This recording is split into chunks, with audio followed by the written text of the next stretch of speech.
Good morning दोस्तों, विद्या जिनके YouTube platform पर आपका स्वागत है। मैं आपका मध्य प्रदेश राय। आज से अपन जो मध्य प्रदेश डिस्ट्रिक्ट सीरीज या मध्य प्रदेश जिला सीरीज जो स्टार्ट कर रहे हैं 52 दिन में 52 डिस्ट्रिक्ट या 52 घंटों में 52 डिस्ट्रिक्ट, वो आज से स्टार्ट कर रहे हैं। और जो पहला जिला रहेगा वो रहेगा श्योपुर। क्या रहेगा? श्योपुर रहेंगे। तो स्टार्ट करते हैं श्योपुर के बारे में। मैं सबसे पहले आपको एक प्रूफ नंबर बताता हूँ ओपन को पढ़ना किस प्रकार से है और क्या क्या इस चीज़ में देखना है। सबसे पहले अपन देखेंगे जो डिस्ट्रिक्ट है उसके सबसे इंपॉर्टेंट क्वेश्चन देखना है अपन को। क्या देखना है? इंपॉर्टेंट क्वेश्चन देखना है जो आने की प्रबल संभावना है, ठीक है, या फिर किसी न किसी एग्जाम में आ चुके हैं क्वेश्चन, वो उन्हीं क्वेश्चन को कवर करना है। हर चीज़ कवर नहीं करना है कि हम फालतू की चीज़ कवर कर लें, बस जो इम्पोर्टेंट है और जो महत्व की चीज़ें हैं जो आने की संभावना है उन चीज़ों को ही अपन को कवर करना है, ठीक है। तो उसमें हम तीन स्टेज उसका अध्ययन करेंगे। एक तो उसकी ज्योग्राफी देखेंगे, एक इतिहास देखेंगे, एक वहाँ के जो मिसलेनियस वाला पार्ट है वो देखेंगे, एक वहाँ का कल्चर देखेंगे। कल्चर में आ जाएगा स्थापत्य, स्थापत्य के साथ वहाँ के खान पान, इसके बाद वहाँ का जो संगीत अगर समारोह वगैरह होते हैं तो वो, इन सबको स्थापत्य इसमें जिस समय आया है किसमें कल्चर में आ जाएंगे। तो इस प्रकार से, और इसके बाद जो शेष बचेगा पार्ट उसे एक मिसलेनियस या विविध करके एक हेडिंग दी है, उसमें अपन अध्ययन करेंगे, ठीक है। सबसे पहले ज्योग्राफी। ज्योग्राफी में क्या क्या? भौतिक ज्योग्राफी, उसमें भी तीन चीजें: अवस्थिति, भौतिक आधार पर विभाजन, नदियाँ, जलवायु, वर्षा और मृदा। इसके बाद जननांकीय, अगर उसमें उस जिले की जननांकीय हमारी जो जनगणना 2011 हुई थी उसके अकॉर्डिंग हमारे एग्जाम के लिए इम्पोर्टेंट है, पॉइंट ऑफ व्यू से इम्पोर्टेंट है, तब देखेंगे वो। हर जिले का जरूरी नहीं कि हर जिले के देखें, लेकिन जिस जिले की पॉइंट ऑफ व्यू से, एग्जाम के पॉइंट ऑफ व्यू से इम्पोर्टेंट है वो देखेंगे, ठीक है।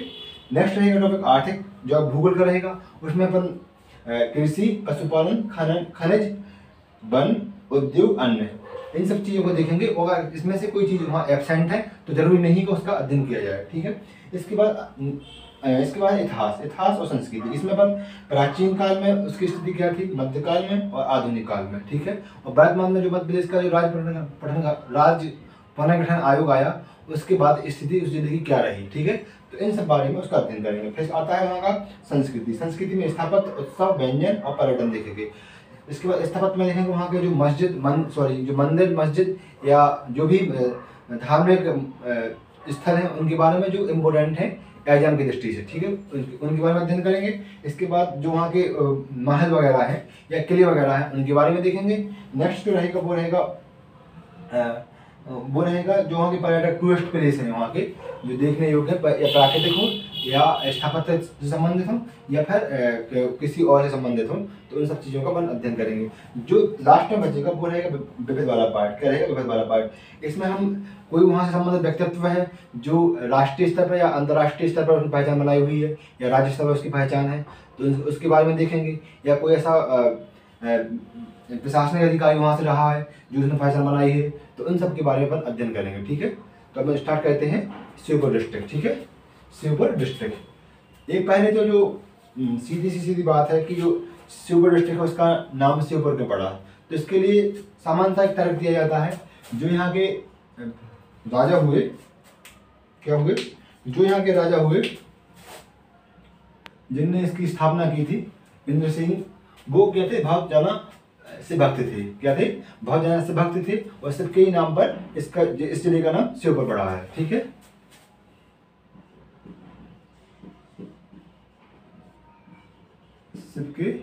भगवान शिव के नाम पर,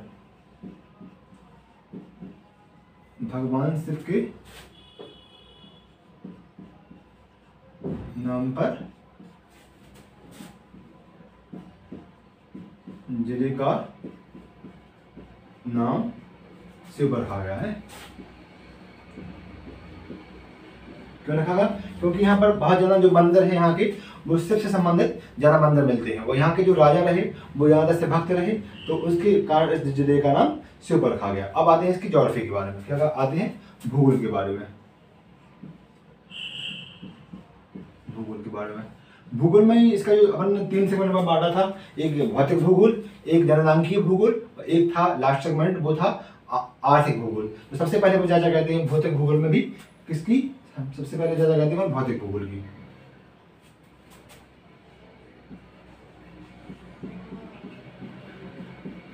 भौतिक भूगोल।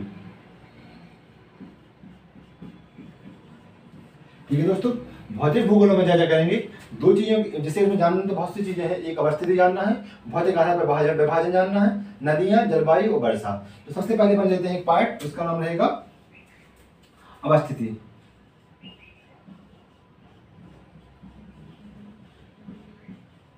अवस्थिति, अवस्थिति में हमको जो स्थिति जानना है वो जिले की स्थिति जानना है। जो जिले का क्षेत्रफल है वो अगर उसके कोई सीमा अन्य किसी राज्य से स्पर्श करती है तो वो जानना है, या उसकी जो सीमा है वो अन्य किसी जिले से स्पर्श करती है तो वो जानना है। ठीक है, तो इसमें जानते हैं जो अपना ये है प्यारा मध्य प्रदेश। ठीक है, क्या रहेगा, प्यारा मध्य प्रदेश। और मध्य प्रदेश में अपन देखेंगे थोड़ा सा राइटिंग, थोड़ा सा चित्र का इशू है तो उसे समझ लेना। ठीक है, समझने के लिए बना रहे हैं। ठीक है, तो ये प्यारा मध्य प्रदेश। और मध्य प्रदेश में जो श्योपुर की स्थिति है वो लगभग यहाँ पर है, श्योपुर। अगर श्योपुर के पूर्व की बात करें, क्या अगर अपन पूर्व की बात करें तो यहाँ लगा हुआ है भिंड डिस्ट्रिक्ट, मुरैना डिस्ट्रिक्ट। क्या लगा हुआ है, मुरैना, मुरैना। ठीक है, क्या लगा हुआ है, मुरैना लगा हुआ है। और इसके अगर अपन दक्षिण पूर्व की बात करें तो यहाँ पर एक और डिस्ट्रिक्ट लगा हुआ है, वो ग्वालियर है, ग्वालियर। ठीक है, और अगर दक्षिण की बात करें तो यहाँ पर एक डिस्ट्रिक्ट लगा हुआ है, वो है क्या, शिवपुरी, शिवपुरी। ठीक है, क्या है, शिवपुरी है।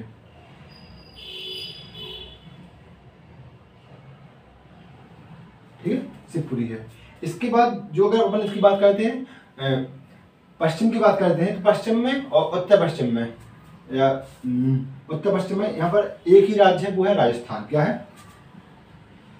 राजस्थान।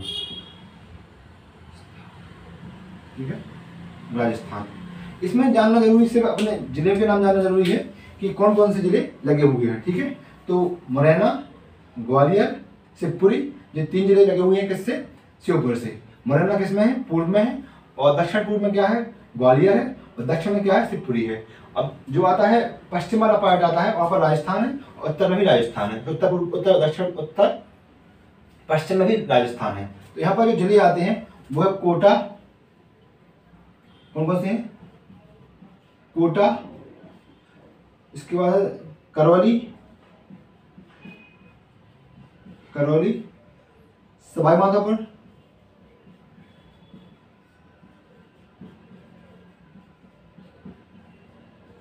सवाई माधोपुर, और एक और जिला आता है कोटा, करौली, सवाई माधोपुर, ये आते हैं। ठीक है, एक मेरे को भैया नाम याद नहीं आ रहा है, इतने जिले आते हैं, कोटा, करौली और सवाई माधोपुर। ठीक है, तो ये राजस्थान के जिले हैं। तो इसकी अवस्थिति क्लियर होगी, कहाँ पर है, जो मध्य प्रदेश के क्या है, सबसे उत्तर वाला पार्ट है उसमें है। इसकी स्थिति कहाँ पर है, राजस्थान, और राजस्थान में इसकी सीमा स्पर्श करती है। ठीक है, तो क्या है, ये लैंड लॉकेड डिस्ट्रिक्ट नहीं है। इसके बाद जो मध्य प्रदेश के डिस्ट्रिक्ट है, कौन कौन से इसकी सीमा स्पर्श करती है, तो मुरैना, ग्वालियर और शिवपुरी से करती है। कौन कौन से, मुरैना, ग्वालियर और शिवपुरी। अगर इसकी स्थिति देखी जाए तो कहाँ पर है, जो मुरैना है वो शिवपुर के किसमें, पूर्व में है। ठीक है, इसके बाद जो ग्वालियर है वो दक्षिण पूर्व में है, और जो शिवपुरी है वो किसमें है, दक्षिण में है। तो इतनी स्थिति हो गई। और इसके जो पश्चिम में है वो क्या है, राजस्थान है। क्या है, राजस्थान है। तो ये हुई इसकी स्थिति। अब बात कर लेते हैं इसकी, यही पे बात कर लेते हैं इसकी भौतिक आधार पर विभाजन की। भौतिक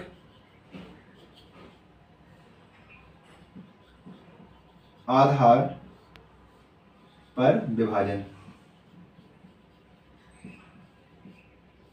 भौतिक आधार क्या होता है, भौतिक आधार इस प्रकार से होता है, मान सकते हैं कि जो मध्य प्रदेश है उसे अपन ने अलग अलग उसके जो उसकी बनावट है उसके अकॉर्डिंग अपन ने अलग अलग प्रकार से अलग अलग भागों में बांटा हुआ है। जैसे विंध्यकारी प्रदेश, इसके बाद मालवा का पठार, इसके बाद रिया पन्ना का पठार, बुंदेलखंड का पठार, विंध्य रेंज, इस प्रकार से बांटा हुआ है। तो जो श्योपुर डिस्ट्रिक्ट है, क्या है, जो श्योपुर डिस्ट्रिक्ट है वो किसका पार्ट है, वो विंध्य रेंज का पार्ट है। किसका है, विंध्य रेंज का पार्ट है।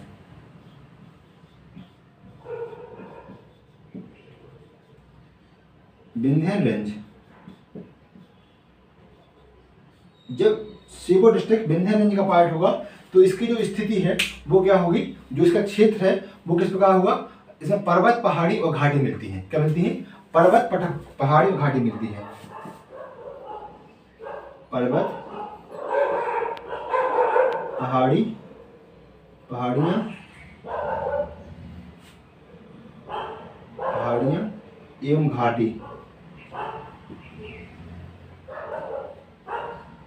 मिलती है लगभग इसका 92% क्षेत्र, या जी मान सकते 98%, 92 तो कम है, 98% क्षेत्र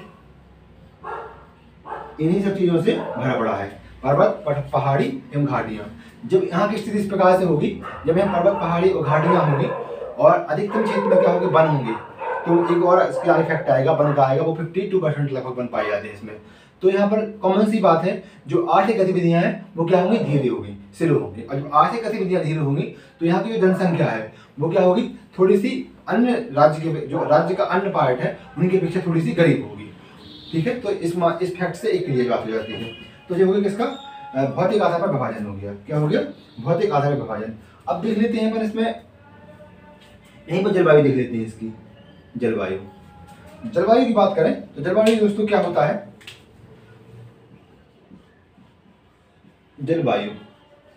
जलवायु की बात करें तो जलवायु क्या है, एक दीर्घ स्थिति है किसकी, मौसम की। मौसम में होता है जो चेंज होता रहता है, एक समय के अनुसार चेंज होता है, मतलब समय के अनुसार बहुत छोटे समय में, मतलब मिनट में, घंटे में, दिन में, या 4-5 महीने में। जैसे शीत ऋतु आती है, ग्रीष्म ऋतु आती है, इस प्रकार से वो हमेशा चेंज होता रहता है। लेकिन जलवायु क्या होती है, थोड़ी सी स्थायी होती है। वो कम से कम 30 से 40 वर्ष, जो स्टैंडर्ड बुक है उसमें 30 से 40 वर्ष तक का समय मिलता है कि जो जलवायु परिवर्तन आता है वो 30 या 40 वर्ष के बाद आता है। जो वर्तमान स्थिति चल रही है विश्व की, इसमें जलवायु परिवर्तन को देखा जा रहा है। तो वो कैसे देखा जा रहा है, इसमें थोड़ा सा गर्मी बहुत ज़्यादा तेज पड़ने लगी है, वर्षा का जो टाइम पीरियड था वो कहीं ना कहीं शिफ्ट हो रहा है, आगे बढ़ रहा है या पीछे आ रहा है। जो वर्षा जुलाई से स्टार्ट होती थी वो जुलाई के कुछ दिनों बाद, मतलब जुलाई के कुछ टाइम निकलने के बाद हो रही है, बहुत लंबे टाइम तक होती है, यहाँ अक्टूबर नवंबर तक आ जाती है वर्षा। तो ये सब किसके कारण हो रहा है, जलवायु परिवर्तन के कारण होता है। तो जलवायु में हमें 3 चीज का अध्ययन करना पड़ता है। किसका, जलवायु में हमें 3 चीज का अध्ययन करना पड़ता है। एक होता है मौसम, एक होता है वर्षा, एक होती है आर्द्रता, एक होता है तापमान। क्या क्या, वर्षा, आर्द्रता और तापमान। अगर हम मौसम की बात करें तो मौसम में भी 3 चीजों का अध्ययन करना पड़ता है, लेकिन वो शॉर्ट टाइम के लिए होता है और एक छोटे से क्षेत्र का होता है। जलवायु थोड़ी सी, उसका जो टाइम पीरियड होता है वो बहुत ज्यादा होता है और एक बृहद क्षेत्र के लिए होता है। ठीक है, ये अंतर आता है। तो इसका वर्षा,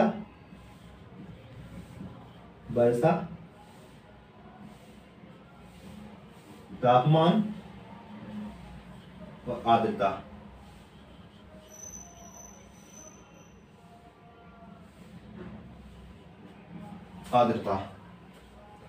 ठीक है, तो जी है। अब वर्षा की बात करें तो यहाँ पर जो वर्षा होती है वो दक्षिण पश्चिम मानसून से होती है। किससे होती है, दक्षिण पश्चिम मानसून से होती है। और भारत में लगभग बात कर सकते हैं कि लगभग 75% से ज्यादा क्षेत्र में जो वर्षा होती है वो दक्षिण पश्चिम मानसून से ही होती है। ठीक है ना, तो यहाँ क्या वर्षा किससे होती है, दक्षिण पश्चिम मानसून से होती है।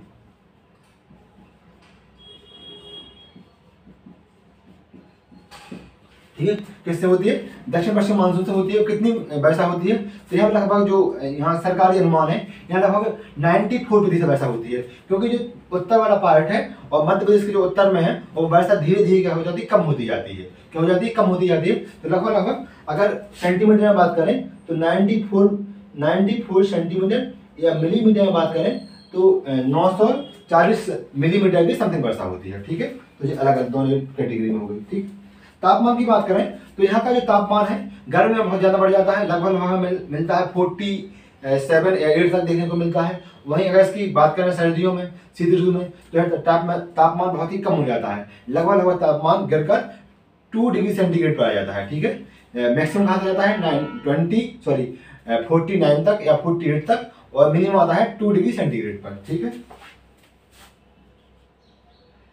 48 डिग्री सेंटीग्रेड से 2 डिग्री सेंटीग्रेड तक। ठीक, आर्द्रता जो है, आर्द्रता इसका जो निर्धारण करती है, वर्षा का निर्धारण करती है कि जहाँ आर्द्रता अधिक होगी वहाँ वर्षा होने की संभावना बहुत ज़्यादा बढ़ जाती है। ठीक है, तो इस 3 चीज़ों का अध्ययन करते हैं जलवायु में, किसका, वर्षा का, तापमान का और आर्द्रता का। तो यहाँ से जो क्वेश्चन आएंगे पहले वो देखते हैं।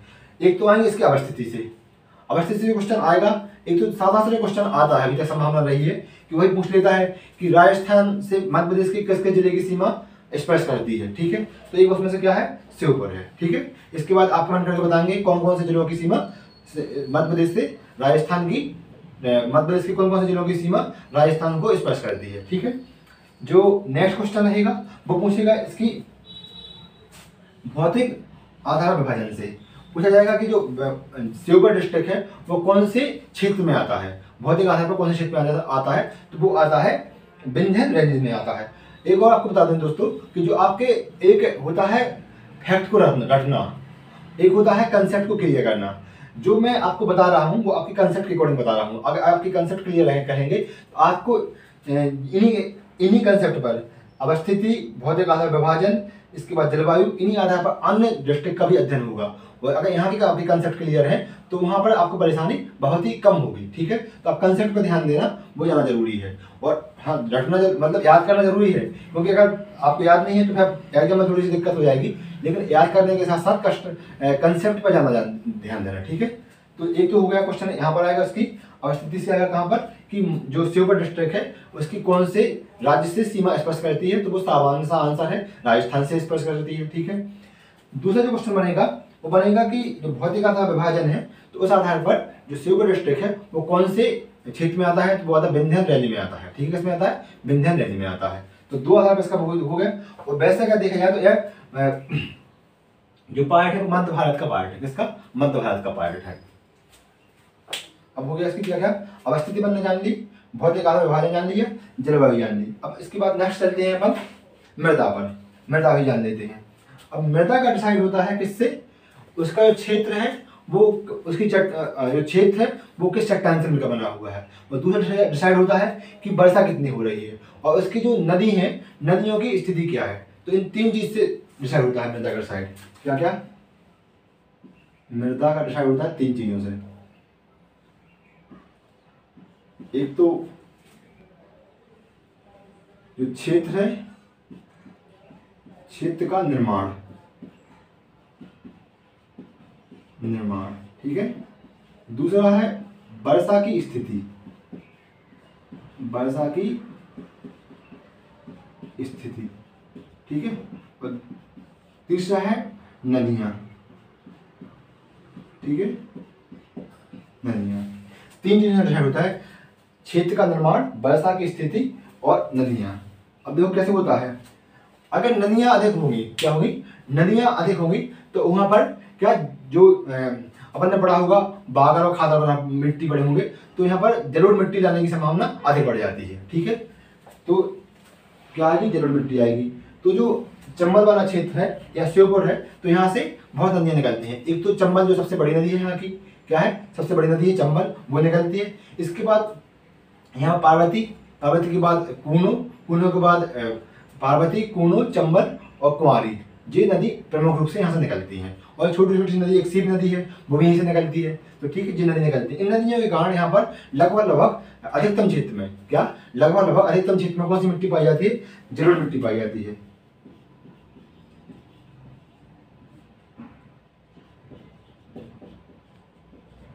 और जलोढ़ मिट्टी को ही क्या कहते हैं, इसे कछारी मिट्टी कहते हैं। क्या कहते हैं, कछारी मिट्टी कहते हैं। क्या पाई जाती है, जलोढ़ मिट्टी पाई जाती है। और जलोढ़ मिट्टी को क्या कहते हैं, दूसरा नाम क्या है, कछारी मिट्टी भी है। अब क्या है, इसका जो निर्माण है वो किससे है, विंध्यन रेंज पाई जा रही है यहाँ पर। तो विंध्यन रेंज पाई जाने के कारण यहाँ पर क्या है, सैंड ही पाई जाती है, रेत ही पाई जाती है, ठीक है, रेत। तो यहाँ पर जलोढ़ मिट्टी पाई जाएगी और रेत पाई जाएगी। अब रहा इसका वर्षा की स्थिति। अब वर्षा की स्थिति से यहाँ पर क्या होगा क्लियर, कि जो वर्षा की स्थिति है, वर्षा कितनी होती है, 94%, लगभग 94 सेंटीमीटर होती है, जो औसत से क्या है, कम है। औसत से कम वर्षा होगी तो यहाँ पर इसका प्रभाव थोड़ा सा कम देखा जाएगा।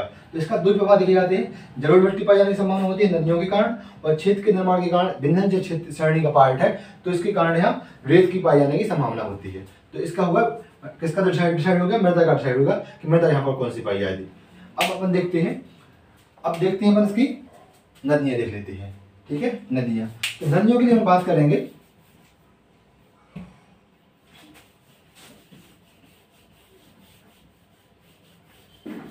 नदियों की हम बात करेंगे तो इसमें अपन को थोड़ा सा ध्यान देना है। जो चंबल नदी है वो यहाँ की प्रमुख नदी है। ठीक है, क्या है, चंबल नदी यहाँ की प्रमुख नदी है। चंबल नदी का जो प्रवाह क्षेत्र है वो क्या है, वो यहाँ पर जो प्रवेश करती है वो राजस्थान से आती है और राजस्थान के बाद मध्य प्रदेश में प्रवेश करती है। और यहाँ पर जो राजस्थान की सीमा है और मध्य प्रदेश की सीमा है वो निर्धारित करती है। राजस्थान और मध्य प्रदेश की सीमा का निर्धारण करती है। तो जो प्रभावित होती है वो यहाँ होती है इस प्रकार से मनोनयन होते हुए यहाँ भिंड में चली जाती है और भिंड के बाद चली जाती है उत्तर प्रदेश में चली जाती है। ठीक है, उत्तर प्रदेश में चली जाती है। तो यह मध्य प्रदेश और राजस्थान की सीमा का क्या करती है, निर्धारण करती है।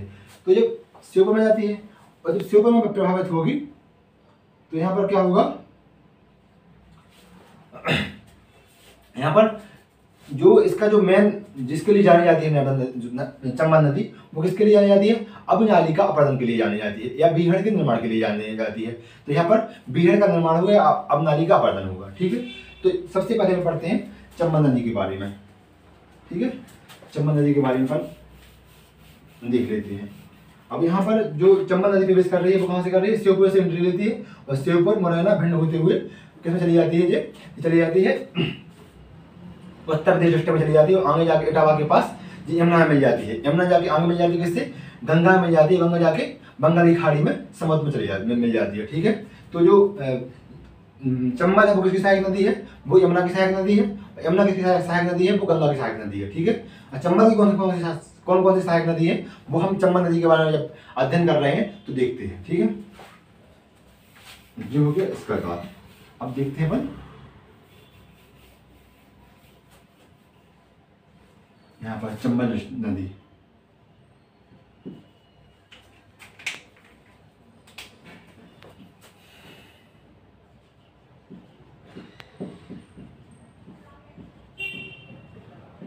चंबल नदी इसके अब सबसे पहले इसमें देखें चंबल नदी का उद्गम कहाँ से होता है। उद्गम होता है वो होता है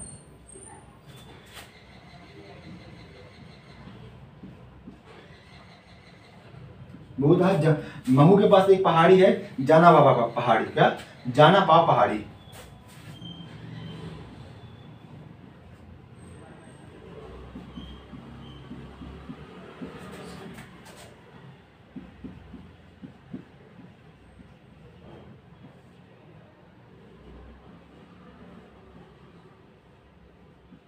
ठीक है, पहाड़ी। यहीं पर एक पॉइंट है बांगचुंग पॉइंट। क्या, बांगचुंग पॉइंट, तो वहां से इसका उद्गम होता है। दूसरा है इसकी लंबाई कितनी है, अगर पूरी लंबाई की बात करें तो 965 किलोमीटर है। कितनी है, 965 किलोमीटर है। अब तीसरा पॉइंट होता है इसके उपनाम क्या क्या है। उपनाम की बात कर लें तो इसके जो उपनाम देखने को मिलते हैं वो मिलते हैं चरणावती, क्या, चरमावती और कामधेनु। कामधेनु और चरमावती।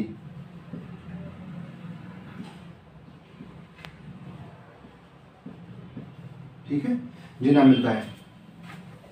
इसके बाद अब करते हैं इसकी सहायक नदियों के बारे में बात करते हैं। सहायक नदियां,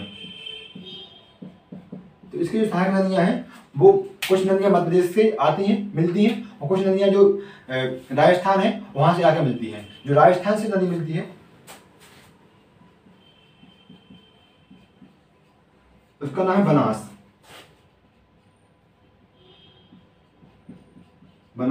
जो निकलती है किससे, अरावली पर्वत से निकलती है और जो सबसे बड़ी सहायक नदी है, सबसे बड़ी सहायक नदी।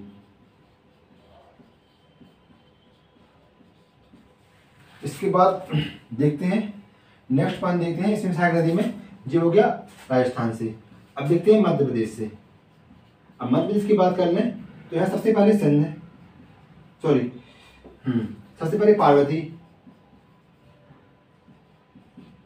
यहीं पर आती है छिप्रा,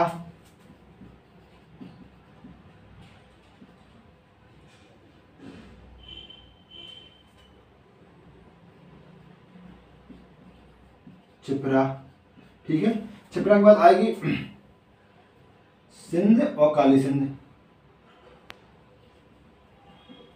छिप्रा, छिप्रा के बाद पार्वती, छिप्रा, छिप्रा के बाद आएगी कुंवारी। कौन सी?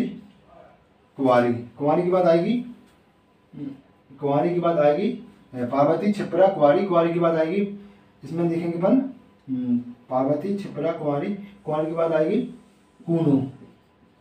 कूनू, कौन सी? कूनू आएगी। और कूनू के बाद जो नदी आएगी उसके बाद देख लेते थोड़े से।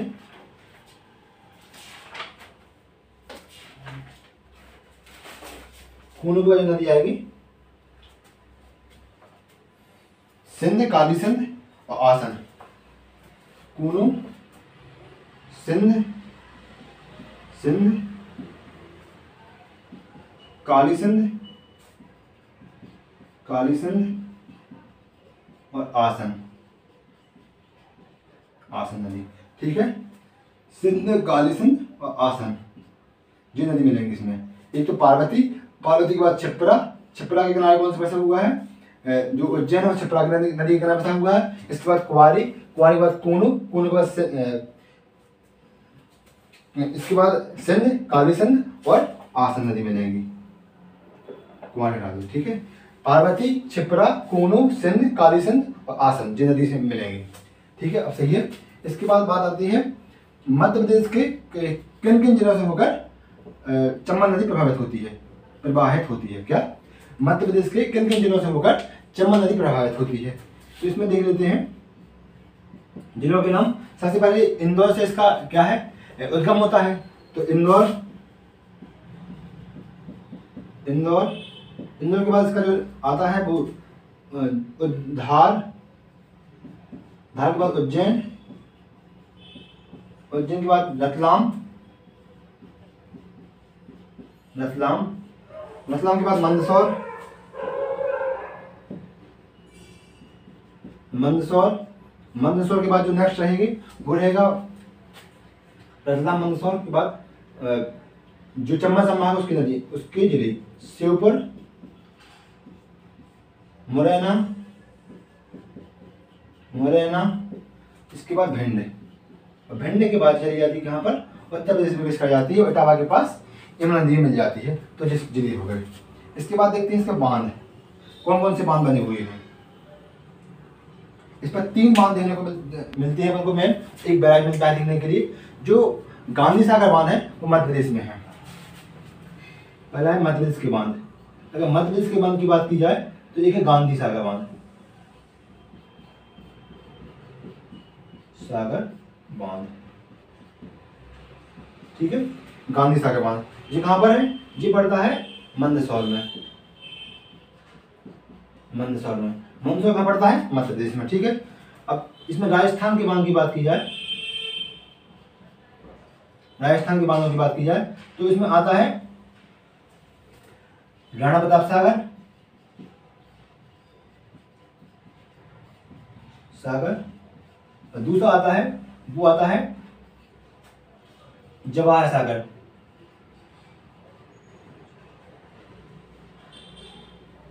जवाहर सागर। तीसरा है वो है कोटा बैराज, कोटा बैराज, ठीक है जी है। ये तीनों के तीनों किसमें है? राजस्थान में है। किसमें है? राजस्थान में है। अब जे आगे बांध कौन कौन से? एक गांधी सागर बांध है, वो कहाँ पर है? मंदसौर में। मंदसौर जो जिला है उसको 2 भागों में बांटता है गांधी सागर बांध। जो राजस्थान में है वो किसका है? वो है राणा प्रताप सागर, जवाहर सागर और कोटा बैराज। कौन सा? कोटा बैराज बांध जी है किसमें? जो राजस्थान में पड़ते हैं।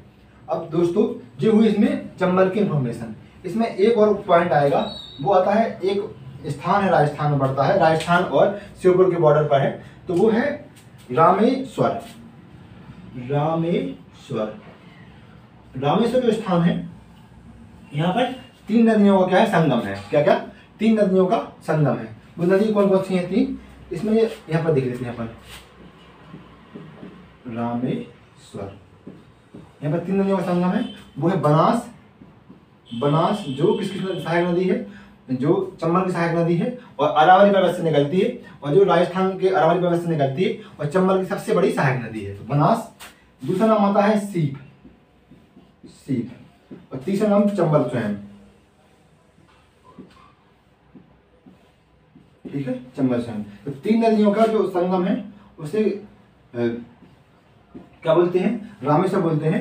और यहाँ पर 3 नदी बनास, सीप और चंबल निकलती हैं। ठीक है, इनका संगम है। और इस संगम, इस रामेश्वर में क्या हुआ था, जो भगवान परशुराम है, हिंदू मैथोलॉजी के अनुसार भगवान परशुराम ने यहाँ पर तपस्या की थी। क्या की थी, तपस्या की थी। इसलिए यहाँ पर वर्तमान में एक मेला का आयोजन किया जाता है और बहुत ही प्रसिद्ध मेले का आयोजन किया जाता है, इसलिए जाना जाता है। अब आपको एक वीडियो को पोस्ट करें और एक आंसर दें कि जिस प्रकार से ये संगम है, इसी प्रकार से मध्य प्रदेश में 2 संगम और हैं। एक है त्रिवेणी संगम, वो कहाँ पर है और किन किन नदियों का संगम है, और दूसरा संगम है वो है एक त्रिवेणी संगम के बारे में बताएं, एक है राजस्थान में बाणेश्वर संगम, तो वो किन किन नदियों का संगम है। दोनों ही इंपोर्टेंट संगम है, आप बताएं।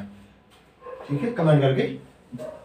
तो जी हुई चंबल के बारे में बात। अब आती है इसकी सहायक नदी के बारे में बात करें तो एक है पार्वती के बारे में बात करना है अपन को। इसमें जो देखना है, जो शिवपुर से निकलती है, इसके बाद पार्वती के बाद कूनू और कुमारी, पार्वती, कूनू और कुमारी। ठीक है, पार्वती, कूनू और कुमारी, इन 3 के बारे में चर्चा करनी है।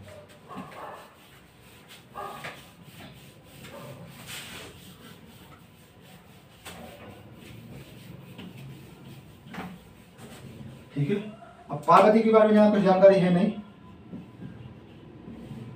पार्वती कहाँ से निकलती है, जो निकलती है रामगढ़ बांध है, एक डैम है रामगढ़ डैम से। कहाँ से निकलती है, रामगढ़ डैम से निकलती है। ये उद्गम क्या है इसका,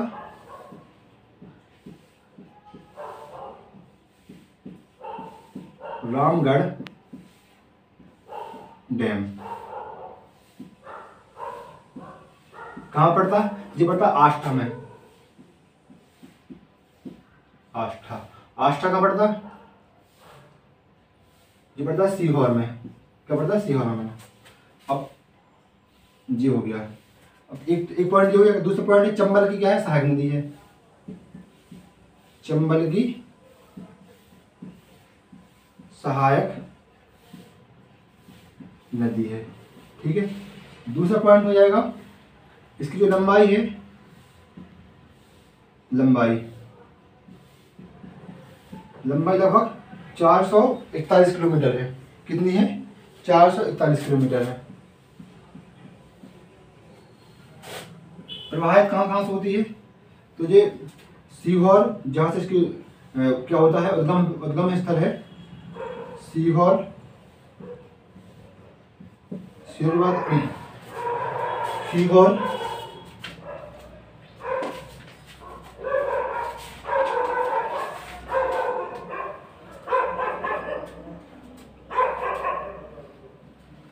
सीहोर, गुना, शिवपुर, इसके बाद सवाई माधोपुर, सवाई माधोपुर। सवाई माधोपुर में जाके ये चंबल नदी में मिल जाती है। ठीक है, जो राजस्थान में पड़ता है। इसके बाद इसमें जो है, और इसको कुछ जानने के लिए इसमें है नहीं है। ठीक है, इतने जो लंबाई थोड़ी सी इसको करेक्ट कर लेना, ये 471 किलोमीटर है। क्या है, 471 किलोमीटर है। ये होगी पार्वती नदी। इसके बाद नेक्स्ट है वो है कूनू नदी। कूनू क्या है, कूनू नदी है। कूनू नदी के बारे में आपको पता ही होगा। सबसे जो पहला आपको फैक्ट याद आ रहा होगा वो होगा क्या, वो होगा कूनू पाल्पर राष्ट्रीय उद्यान। ठीक है, कूनू नदी के बारे में। इसके बारे में जो जानकारी है वो थोड़ी सी है। ये भी क्या है, चंबल नदी की सहायक नदी है। इसकी जो चंबल नदी की सहायक नदी है, इसकी जो लंबाई है वो 180 किलोमीटर है और शिवपुरी के पठार से निकलती है। कहाँ से निकलती है, शिवपुरी के पठार से निकलती है। और कूनू पाल्पर नेशनल पार्क क्या है, इसी पर स्थित है। क्या है, इसी में स्थित है। जो कूनो पार्बन नेशनल पार्क है उसके बीचों बीच निकलती है। और कूनो पार्बन नेशनल पार्क किसी क्या कहा जाता है, जीवन रेखा कहा जाता है। ठीक है, क्या कहा जाता है, जीवन रेखा कहा जाता है। तो इसमें सबसे पहले क्या है, निकलती कहाँ पर है, शिवपुरी के पठार से, शिवपुरी के पठार से निकलती है। दूसरा फैक्ट, कूनो पार्बन नेशनल पार्क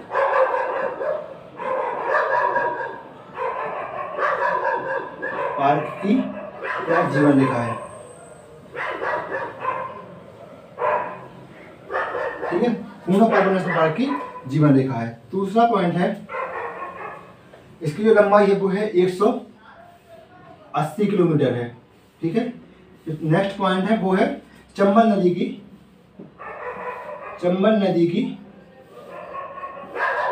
सहायक नदी है। ठीक है, क्या है, चंबल नदी की सहायक नदी है। तो इतने इसके पॉइंट बन जाते हैं। तो कूनो हो गए, पार्वती हो गई। एक और नदी का नाम आता है, वो आता है कुंवारी नदी। क्या है, कुंवारी नदी। जो कुंवारी नदी है, कुंवारी नदी में जानने के लिए है, तो कुंवारी नदी चंबल नदी की सहायक नदी नहीं है, या चंबल नदी की समांतर बहती है और जाके सिंध नदी में मिल जाती है।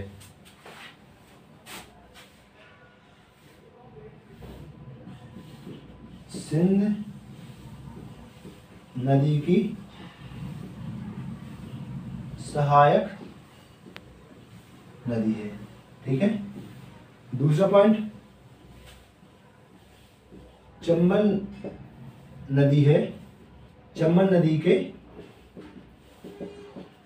समांतर प्रवाहित होती है,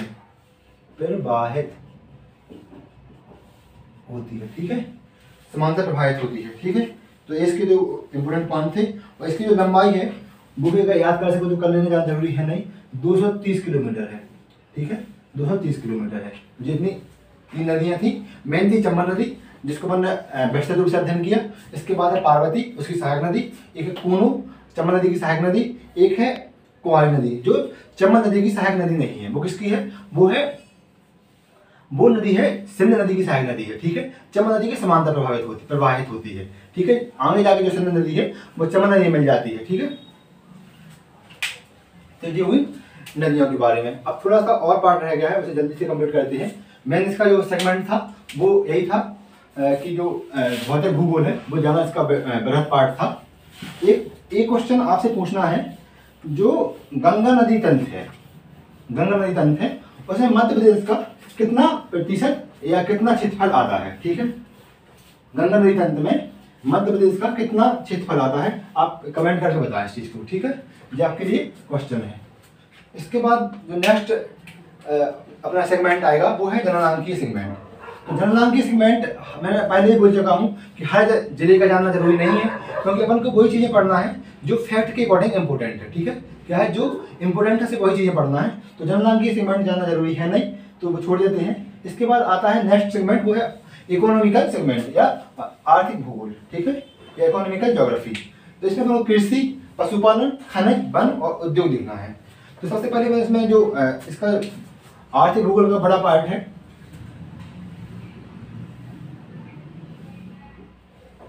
आर्थिक भूगोल। तो आर्थिक भूगोल में सबसे थोड़ा सा बृहद पार्ट रहेगा वो रहेगा कृषि वाला पार्ट। तो इसमें अपन को देखना है, आर्थिक भूगोल में पता ही है क्या क्या चीजें आएंगी। इसमें प्राइमरी सेक्टर आएगा, प्राथमिक क्षेत्र आएगा, प्राथमिक क्षेत्र, फिर आएगा द्वितीय क्षेत्र या सेकेंडरी सेक्टर, ठीक है, या टर्सरी सेक्टर, तृतीय क्षेत्र आएगा। ठीक है, तो ये इसमें क्षेत्र आएंगे। प्राइमरी में क्या क्या आएगा, अब हमें पता है कृषि और कृषि से संबंधित गतिविधियां, ये सब किसमें आती हैं, प्राइमरी में।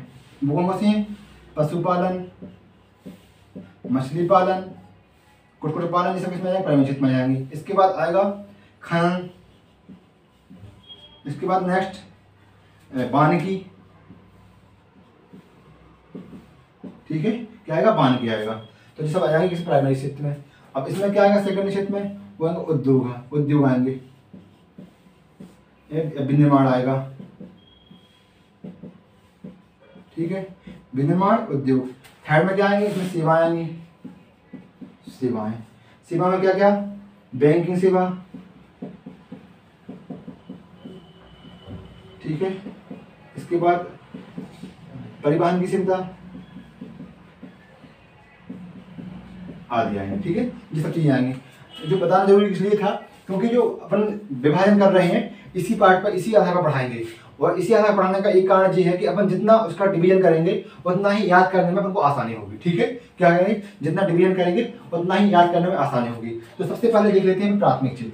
प्राथमिक क्षेत्र में क्या देखते हैं, सबसे पहले कृषि देखते हैं। तो कृषि में इसमें क्या इंपोर्टेंट है वो वाला पार्ट देखते हैं।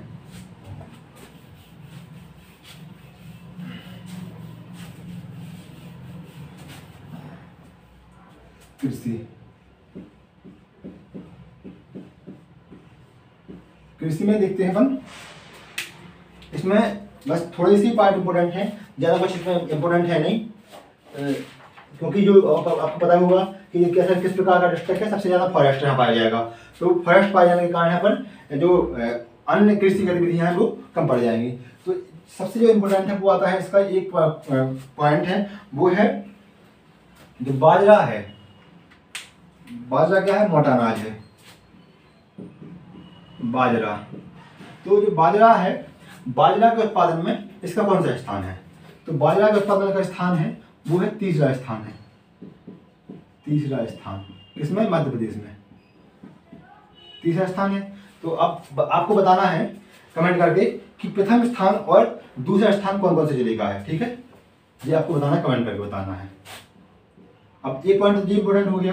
अब दूसरा इसका जो पॉइंट है, इसी में जो यूएनओ द्वारा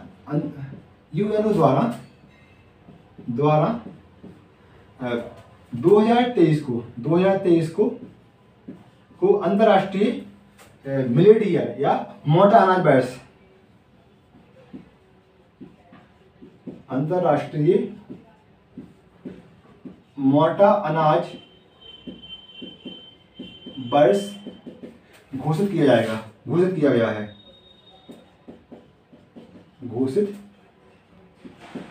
किया गया है, ठीक है।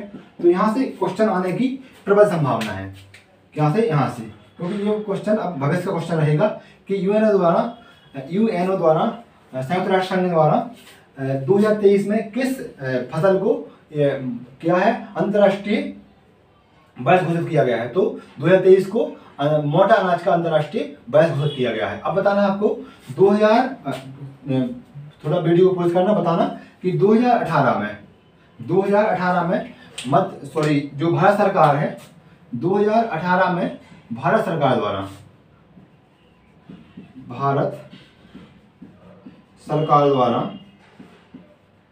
द्वारा किस अनाज को 2018 को वर्ष घोषित किया गया था, किस अनाज को 2018 का वर्ष घोषित किया गया था। तो इसका आंसर क्या रहेगा, आप बताएं। इसका आंसर है मोटा अनाज, मोटा अनाज, ठीक है। इसमें मोटा अनाज को इतना इंपोर्टेंस क्यों दिया जा रहा है दोस्तों, तो क्या है कि मोटे अनाज में जो कोदो, कुटकी, इसके बाद रागी, इसके बाद बाजरा, ज्वार, ये सब किस में आते हैं, मोटे अनाज में आते हैं। इनमें क्या है, प्रोटीन की जो प्रोटीन है वो अधिक मात्रा में पाया जाता है, जो मनुष्य की या मानव की हेल्दी रखता है। तो इसलिए मोटे अनाज पर थोड़ा सा ज़्यादा जोर दिया जा रहा है, बहुत ही खान पान में जो सहायक होता है, ठीक है। तो ये दोनों ही क्वेश्चन बहुत इंपॉर्टेंट है। जो क्वेश्चन पहले आ चुका है इसकी आने की प्रबल संभावना है, ठीक है, क्या है, प्रबल संभावना है इसके आने की।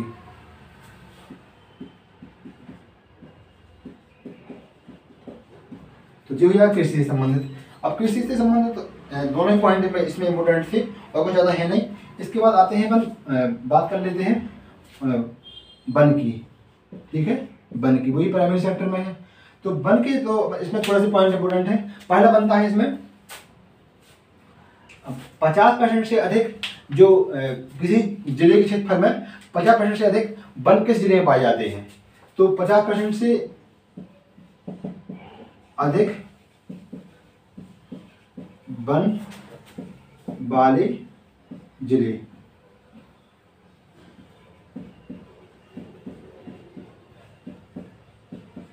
इसमें जो दूसरा जिला है, क्या है, दूसरा जिला है वो है श्योपुर।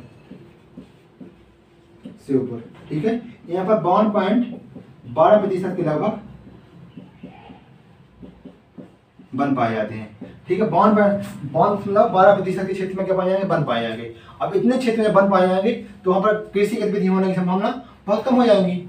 एक पॉइंट। दूसरा आता है इसका पहला स्थान, मतलब इसी 50% से अधिक वन पाए जाने वाले जिलों में पहला स्थान किसका है, तो वो है दोस्तों बालाघाट का। किसका है, बालाघाट का है। वो यहाँ कितने पाए जाते हैं, यहाँ पाए जाते हैं 53% वन, ठीक है ना, हम किसी से कम नहीं। तो वन हो गया।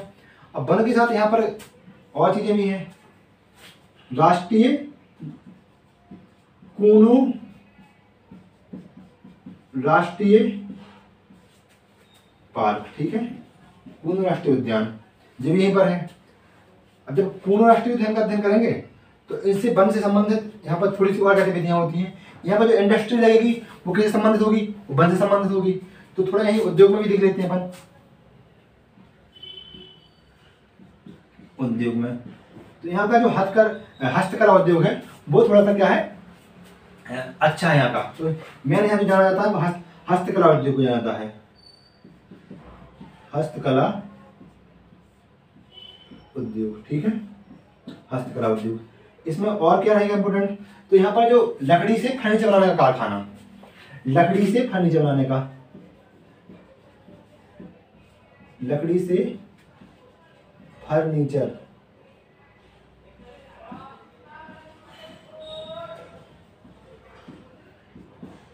का कारखाना,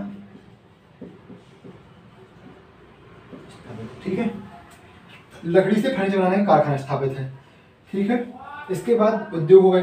तो उद्योग में इतने दोनों ही हैं, हस्तकला उद्योग और लकड़ी से फर्नीचर बनाने का कारखाना। इसमें से एक चीज और आ जाती है, वो जो अपने मध्य प्रदेश सरकार बहुत ज्यादा प्रमोट कर रही है, वो है वन डिस्ट्रिक्ट वन प्रोडक्ट।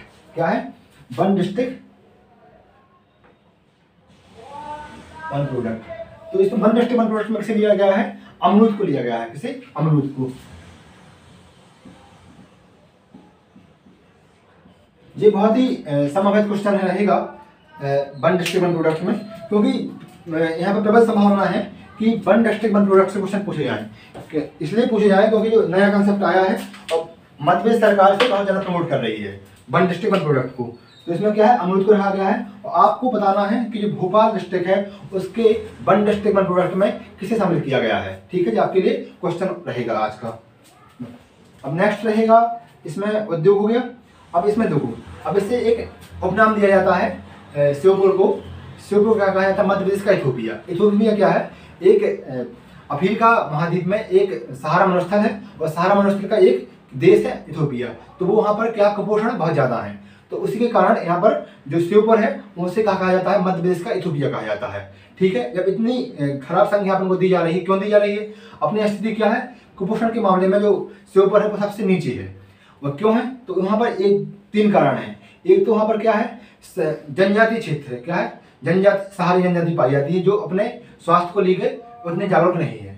दूसरी बात क्या है, यहाँ का 52% क्या पाए जा रहे हैं, वन पाए जा रहे हैं, वो कहीं ना कहीं थोड़ा बहुत कारण रखता है, ठीक है। इसके बाद तीसरी बात क्या है, यहाँ के जो क्षेत्र है, जो डिस्ट्रिक्ट का क्षेत्र है वो कैसा है, उबड़ खाबड़ है, मतलब पहाड़ी या घाटी है। कितने, 98% क्षेत्र में। तो यहाँ पर कृषि की संभावना और कम हो जाती है, ठीक है। इसलिए यहाँ पर जो वो है, यहाँ पर कुपोषण की समस्या और गरीबी की समस्या ज़्यादा बढ़ जाती है, ठीक है। तो ये कारण रहे। उद्योग हो गए, वन हो गए, इसके बाद कृषि हो गई, इन सबको अपन ने देख लिया है। अब क्या हो रहा है कि यहाँ पर जो कूनू राष्ट्रीय उद्यान है, क्या है, कूनू राष्ट्रीय उद्यान है, यहाँ पर क्या लाए जा रहे हैं, चीता लाए गए। तो इसमें जो गांव थे कितने, लगभग 24 ग्राम थे। उसमें लगभग सबसे ज़्यादा जो आबादी थी वो सहारी जनजाति की थी। तो उनको एक अलग स्थान पर वो बसाया गया है, पुनर्वास किया गया है। तो इस चीज़ को ध्यान में रखते हुए मध्य प्रदेश सरकार ने 2022-23 के बजट में, क्या 2022-23 के बजट में एक अलग से फंड जारी किया।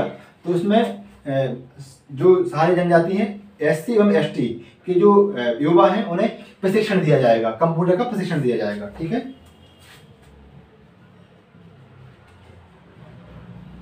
कंप्यूटर प्रशिक्षण। ठीक है, तो इसके लिए एक सेंटर स्थापित कहाँ किया गया है? सीहोर में किया गया, सीहोर में किया गया है। काम किया गया, सीहोर में किया गया। जी करंट का क्वेश्चन है, यहाँ आने की संभावना इसकी बन जाती है। ठीक है, बजट में हुआ है। तो इतना जो पार्ट होगा किसका, जो होता है कृषि वाला, मतलब कृषि वाला पार्ट हो जाएगा, वन हो जाएंगे, उद्योग हो जाएंगे। और वन के साथ साथ इसमें जो थोड़ी सी और चीजें देखना है, यहाँ पर जो वन पाए जाएंगे वहाँ जो किस पार्ट में आएगा जी, आएगा मुरैना सुपर रीजन में आएगा। किसमें आएगा? मुरैना सुपर रीजन में पाएगा। तो यहाँ पर उष्णकटिबंधीय शुष्क वन पाए जाते हैं। तो यहाँ पर कौन से पेड़ ज्यादा पाए जाएंगे? यहाँ पर जो पेड़ पाए जाएंगे वो रहेंगे लगभग करधई, इसके बाद खैर, इसके बाद पलास, इन सब के पेड़ पाए जाएंगे यहाँ पर। तो इन्हीं संबंधित जैसे पूरा डेटा रहा। अब आगे बढ़ते हैं, थोड़ा सा एक पार्ट और है गया इसी का वन से संबंधित, वो है राष्ट्रीय पार्क, मतलब नेशनल पार्क का। वो है कौन सा? कूनू नेशनल पार्क। थोड़ा सा चर्चा में रहा है, वैसे पढ़ना बहुत जरूरी हो जाता है, चर्चा में आता है। तो इससे संबंधित क्वेश्चन आने की संभावना भी बढ़ जाती है। और क्वेश्चन किस प्रकार से आएंगे वो मैं आपको बताऊंगा। ठीक है, कूनू नेशनल पार्क।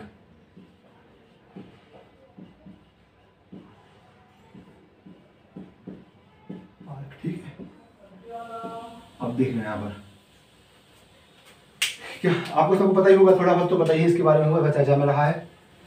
क्या होता है? सबसे पहले 1981 में इसे अभ्यारण्य का दर्जा दिया जाता है। ठीक है, अभ्यारण्य का दर्जा दिया जाता है। इसके बाद क्या होता है? प्रक्रिया आगे बढ़ती है और यहाँ चर्चा चलती है 2010 के लगभग कि यहाँ पर जो चीता है, चीता और गिर के शेर, कौन? गिर के शेर, उनको बचाने की चर्चा चलती है। तो फिर क्या कहते हैं कि इसके पहले अगर इसे चीता को लाना है तो सबसे पहले जरूरी क्या है कि वह राष्ट्रीय पार्क हो। तो 2018 में राष्ट्रीय पार्क का दर्जा दिया जाता है। अब क्या होता है, जब दर्जा दे दिया तो फिर चीता को लाने की प्रक्रिया शुरू हो जाती है। इसके लिए एक टीम गठित हुई थी 2010 में। 2010 में एक टीम गठित हुई थी, उसका नाम, वो टीम हुई थी किसके? भारतीय वन्य जीव संरक्षण के अध्यक्ष हैं, भारतीय वन्य जीव संस्थान के द्वारा। भारतीय वन्य जीव संस्थान जो हैदराबाद में, सॉरी जो देहरादून में है, उसके द्वारा 2010 में एक टीम गठित हुई थी। तो उसमें ये डिसाइड करना था कि जो चीता लाए जाएंगे या शेर लाए जाएंगे उनके लिए सबसे अनुकूल राष्ट्रीय उद्यान या अभ्यारण्य कौन सा है। तो उसमें सबसे अनुकूल पाया गया, वो किसे पाया गया? कूनू नेशनल पार्क को पाया गया। किसे पाया गया? कूनू नेशनल पार्क को पाया गया। तो जब 2010 में ये काम हो गया तो फिर 2022 में क्या होता है? 17 सितंबर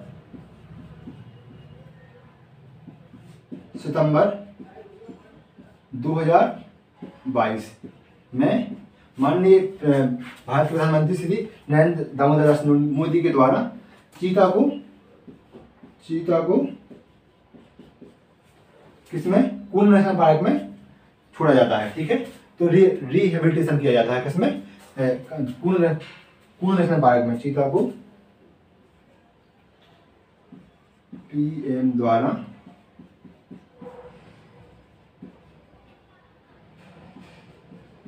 कूनू नेशनल पार्क में छोड़ा जाता है। ठीक है, तो जी थी। अब लाए कहाँ से गए थे चीता, ये भी देख लेते हैं अपन। जी लाए गए थे, नामीबिया की राजधानी है, नामीबिया है। नामीबिया कहाँ पे है? अफ्रीका में एक देश है, उसकी राजधानी है वो है बेडनहैक। क्या है? उसकी राजधानी है विंडहॉक। ठीक है, मैं थोड़ा सा देख के लिख देता हूँ क्या है।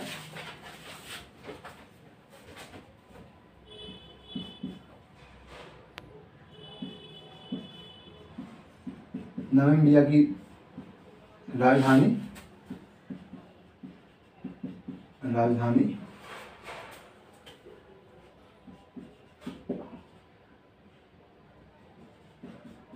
बिटनॉक, ठीक है। यहाँ से लाए गए थे, कितने लाए गए थे? 8 लाए गए थे, ठीक है, 8 लाए गए थे। तो ये कितने यहाँ से लाए गए थे?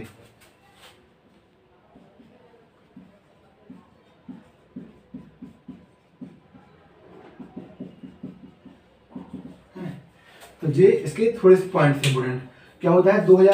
1981 में से क्या दिया जाता है? अभ्यारण्य दिया जाता है। 2018 में राष्ट्रीय पार्क का दर्जा दिया जाता है। भारतीय वन्य जीव संस्थान की अध्यक्षता में 2010 में एक टीम गठित होती है, उसके द्वारा ये देखा जाता है कि कहाँ पर इसकी संभावना है। तो वो कूनो पालनो राष्ट्रीय उद्यान वो सबसे वो रहता अनुकूलित रहता है। इसके बाद 17 सितंबर 2022। अब ये डेट याद रखना, यहाँ से क्वेश्चन पूछे जा चुके हैं। सबसे पहले 18 का हो चुका है क्वेश्चन, 1981 क्वेश्चन पूछे जा चुके हैं। अब जो क्वेश्चन आएगा वो कहाँ से आएगा? यहाँ से आएगा, और दूसरा आएगा यहाँ पर आएगा। तो दोनों ही इंपोर्टेंट हैं। अब जो क्वेश्चन की क्वालिटी कैसे डिसाइड होती है, अगर जो क्वेश्चन पूछा जाएगा, ये पूछ लिया कि चीता को कूनो पालनो राष्ट्रीय उद्यान में किसके द्वारा छोड़ा गया था, तो वो क्या है? माननीय प्रधानमंत्री नरेंद्र मोदी के द्वारा, ठीक है, ये सबको याद है। अब पूछा जाएगा कि 17 कब छोड़ा गया था, तो 17 सितंबर 2017 को छोड़ा गया था, ये भी याद रहेगा। अब 17 सितंबर डेट दे देगा तो यहाँ पर थोड़ा सा कन्फ्यूजन बन जाता है। और ये डेट इंपोर्टेंट इसलिए हो जाती है क्योंकि 17 सितंबर को माननीय प्रधानमंत्री जी का बर्थडे रहता है, ठीक है, तो इसलिए जो आने की संभावना ज़्यादा है। अब है नामीबिया की राजधानी बिटनहॉक।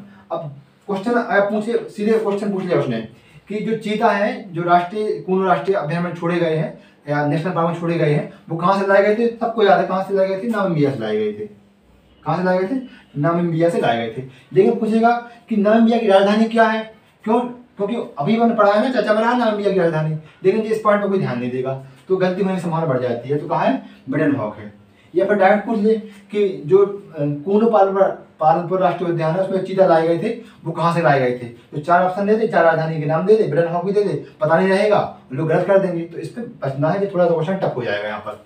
तो जी पूरा इस टॉपिक का पूरी ज्योग्राफी रही है। जो अगला पार्ट होगा वो होगा इतिहास एवं संस्कृति का होगा। इसके पहले जो क्वेश्चन एग्जाम में आए हैं वो भी हम क्लियर कर देते हैं आपके कि कौन कौन से एग्जाम में कौन कौन से क्वेश्चन आए हैं इस पार्ट से या इस जिले से। तो थोड़ा सा मैं देख लेता हूँ।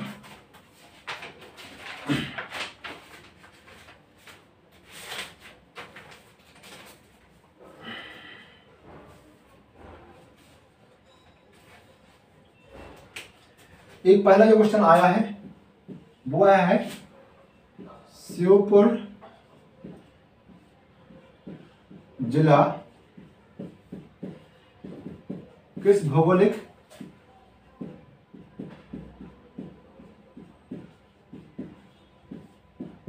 क्षेत्र का भाग है? ठीक है, पहला क्वेश्चन। दूसरा आया है वो आया है कूनो पालपुर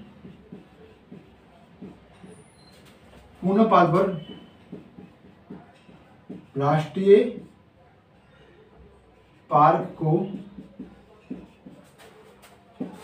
राष्ट्रीय पार्क का दर्जा कब दिया गया? ठीक है, दिया गया। तीसरा जो क्वेश्चन आया है वो आया है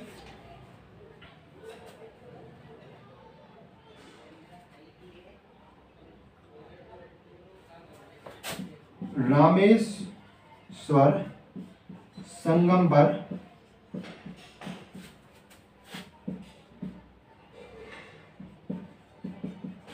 किस किस नदियों का मिलन है? नदियों का मिलन है, ठीक है, ये क्वेश्चन आया है तीसरा। चौथा जो क्वेश्चन आया है वो आया है आने की जो संभावना है, आया नहीं है, आने की संभावना है वन डिस्ट्रिक्ट वन प्रोडक्ट में किस उत्पाद को को शामिल किया गया है, शामिल किया गया है। ठीक है, ये आने की संभावना है। तो इतने क्वेश्चन आए हैं। इसके बाद और भी क्वेश्चन आए हैं, वो देख लेते अपन। एक आया है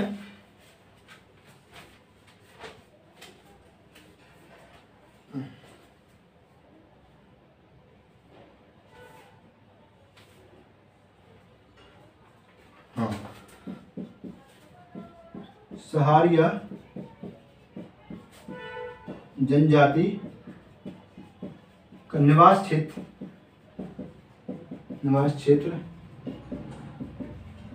कहाँ है? ठीक है, जी है। और एक बहुत पहले एग्जाम में आया था,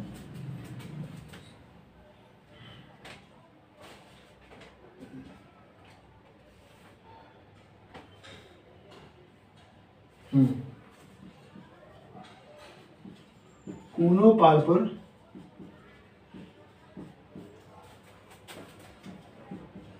राष्ट्रीय पार्क में जो चीता ला रहे हैं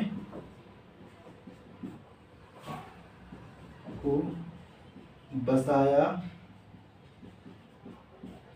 जाना है, वह कहाँ से लाए जाए थे। इतने क्वेश्चन आए थे।